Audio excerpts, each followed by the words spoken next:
भारत के तेजस लड़ाकू विमान को अमेरिकी इंजन मिलने में हो रही देरी ने भारतीय वायुसेना की तैयारियों को बड़ा झटका दे दिया है।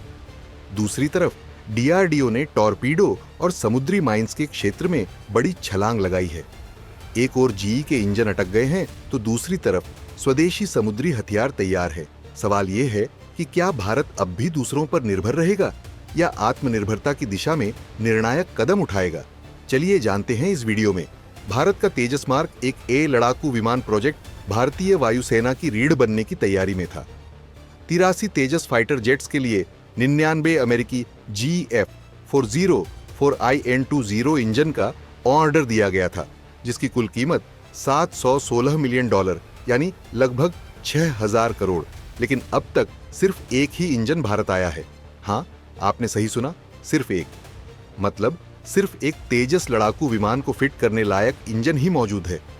उच्च पदस्थ सूत्रों का कहना है कि इस साल के अंत तक दर्जन भर इंजन भी आना मुश्किल है। ये देरी तेजस के निर्माण को धीमा कर रही है और इसका सीधा असर भारतीय वायुसेना की क्षमता पर पड़ रहा है। चलिए अब जानते हैं कि क्यों जरूरी हैं तेजस विमान। दरअसल भारतीय वायुसेना को करीब 42 स्क्वाड्रन की जरूरत है, लेकिन फिलहाल उसके पास 31 स्क्वाड्रन ही है। हर स्क्वाड्रन में 18 से 20 विमान होते हैं। राफेल डिलीवरी पूरी हो चुकी है और मिग 21 जैसे पुराने फाइटर विमानों को हटाना जरूरी हो गया है। तेजस मार्क 1A को स्वदेशी विकल्प के तौर पर देखा जा रहा था।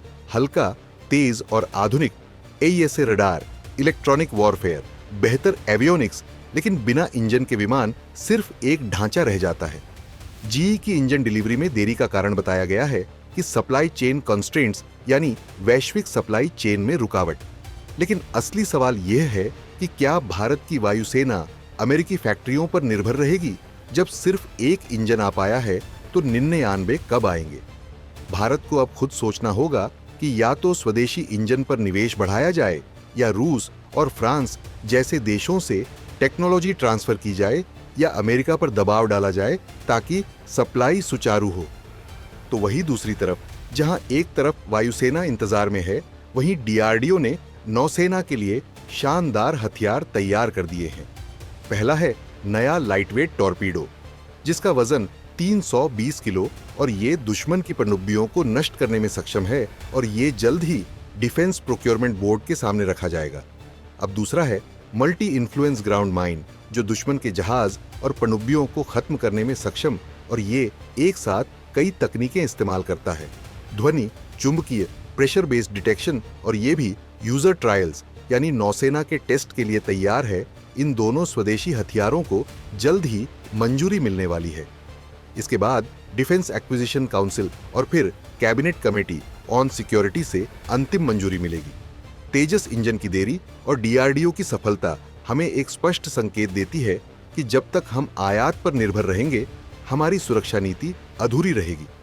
नौसेना को स्वदेशी टॉर्पीडो और माइंस मिलने का मतलब है कि चीन और पाकिस्तान की पनडुब्बियों को जवाब मिलेगा। हिंद महासागर में भारत की पकड़ और मजबूत होगी। युद्ध की स्थिति में भारत आक्रामक जवाब देने में सक्षम होगा, लेकिन वायुसेना को उसी तरह की स्वदेशी सफलता की जरूरत है। तेजस को इंजन नहीं मिला, एक झटका है, लेकिन डीआरडीओ की टॉर्पीडो और माइंस हमें ये दिखाती हैं कि भारत में क्षमता है, हौसला है और विजन भी है। अब सवाल है कि क्या भारत इस झटके से सबक लेगा और इंजन भी बनाना सीखेगा? क्योंकि युद्ध के मैदान में इंतजार करने वालों को नहीं, तैयारी करने वालों को जीत मिलती है।